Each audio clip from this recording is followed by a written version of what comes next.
And joining me now from our Sydney Sky News Centre is the Finance Minister, Senator Mathias Cormann. Thanks for your time today. Good to be here. I want to start with that target that Joe Hockey inferred there. He wants to set a growth target. There's key support from very important figures, but Germany, for one, doesn't seem keen on this. They've described such a target as antiquated. How confident are you that this will get through by the end of the weekend? Well, I mean, that's obviously our objective.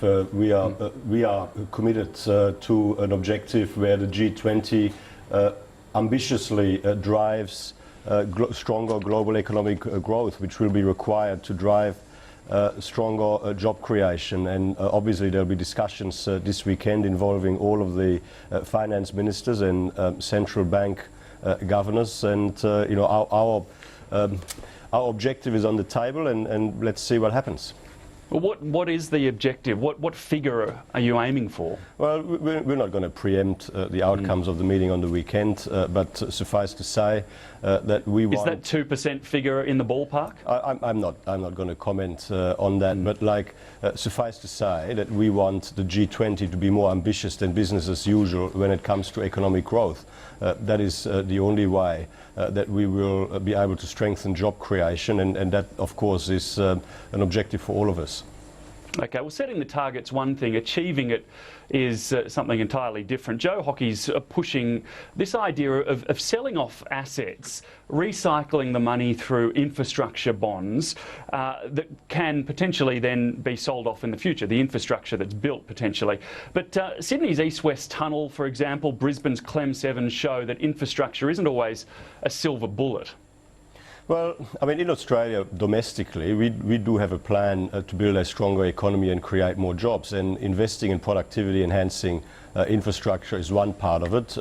Reducing the tax burden on the economy by scrapping the carbon tax and the mining tax is another part. Reducing the regulatory burden by getting rid of unnecessary, costly red tape is another part of it. And of course, providing regulatory certainty. Now, there is a lot of opportunity to be more creative, more innovative in the way that we leverage both public sector and private sector investment in productivity enhancing infrastructure. And of course that is a conversation domestically that the Treasurer has been having with his state and territory counterparts over the past few months. We have already put a pretty significant infrastructure growth package on the table in the lead up to the last election, which we've started to roll out. And there'll be more to say about all this in the budget later this year. Okay, well, what then sits around this plan, though? What I'm interested in, what is the industry in Australia in the future? Manufacturing is on the decline. There's not a whole lot of attention from the government on sort of science and innovation. So what is the industry of the future? Well, I mean, you're quite right. I mean, we have inherited an economy which is growing below trend with rising unemployment, with consumer confidence still too low, and with business investment which has plateaued. All of us, the government, business, the community, we've got to work to turn that situation around and to build a stronger economy where we can create more jobs. Now, the key here is to improve our international competitiveness, to bring down the cost of doing business in Australia. Over the last 6 or 7 years, we have added too much additional lead into our saddlebag, imposing things like the carbon tax, pushing up the cost of doing business, imposing excessive additional red tape at a time when we were already facing significant global economic headwinds anyway, was a very bad move, and we've got to correct some of those decisions. We've got to turn around that trajectory that we're on at the moment. And of course then the spirit of enterprise across Australia will find the opportunities where we will be best able to compete in a global economic environment.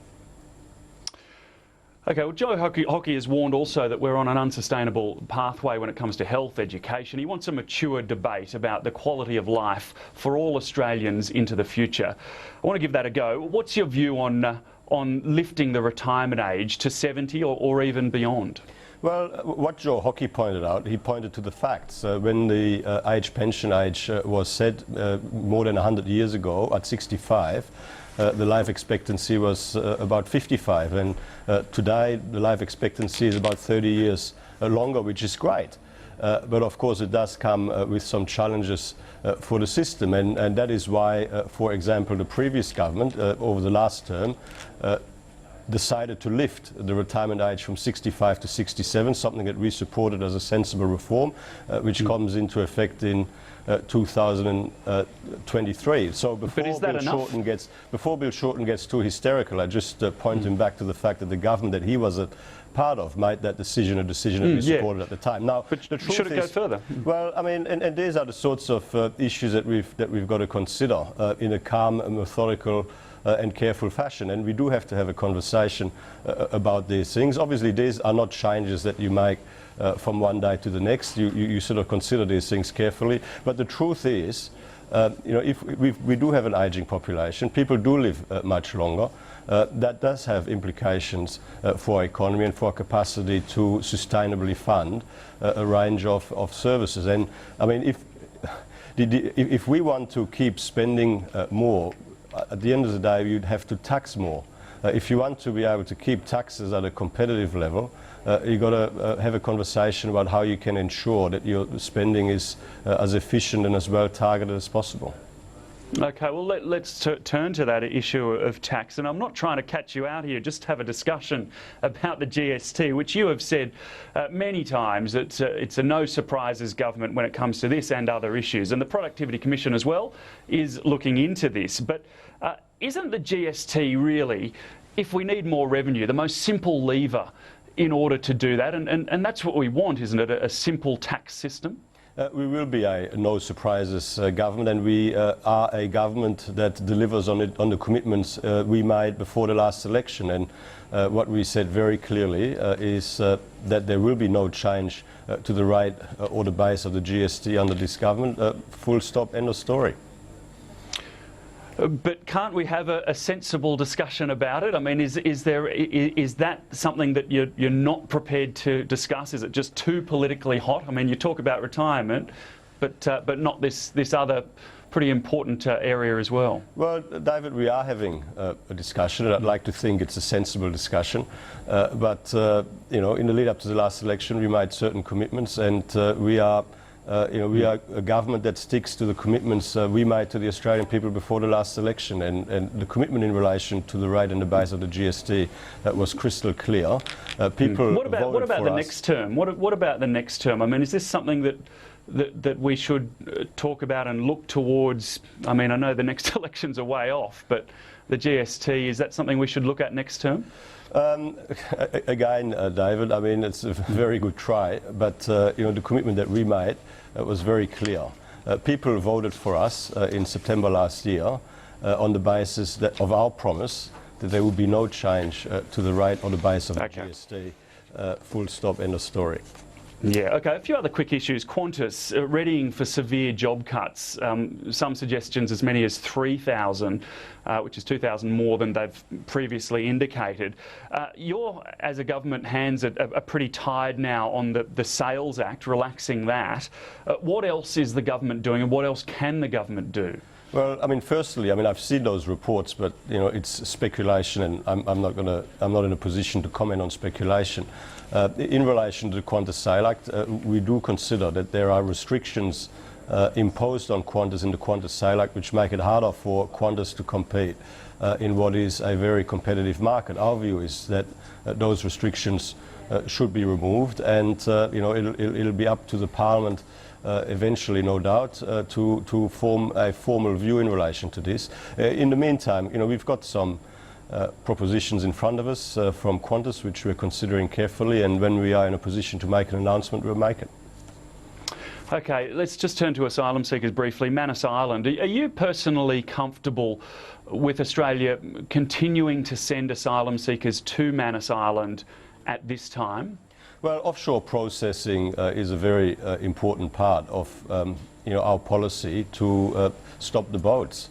The previous Labor government in 2008 dismantled the successful border protection policies of the Howard government, and that led to chaos and dysfunction at our borders, 50,000 illegal arrivals in about 800 boats. Sure, but just at this time, sending asylum seekers when there clearly is a pretty unstable environment on Manus Island, is it appropriate right now? Should they be stalled? Well, David, let me just point out that right now we actually have not had an illegal boat arrival for more than 2 months. It's the first time since the previous government dismantled the border protection policies of the Howard government in 2008 that has been the case.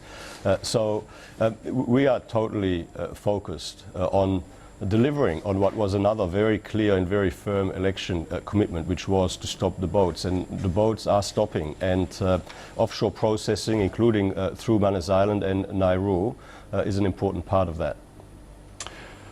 Finance Minister Mathias Cormann, thanks for that. Good to talk to you.